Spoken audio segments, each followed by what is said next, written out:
Hello everyone, welcome to my channel. In this video, we are going to solve a beautiful math expression that looks so simple but still many people fail to solve it. How?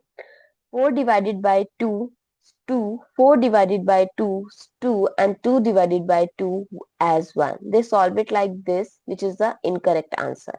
1 is not the correct answer for this because when you have given a same operation again and again, then you have to solve it from left to right throughout the expression.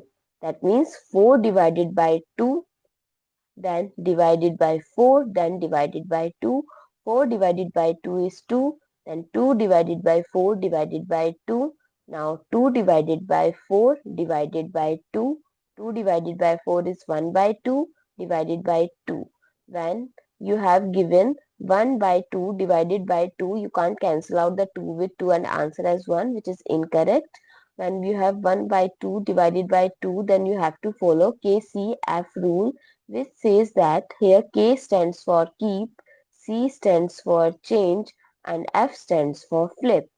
That means keep the left hand, change the symbol, and flip the right hand. So it's 2 become 1 by 2 and the answer is 1 by 4. So what is the correct answer? 1 by 4, not 1. I hope it's clear and you find it useful. So don't forget to share your feedback through like, share, comment and subscribe to my channel. Thanks for watching. See you in the next video.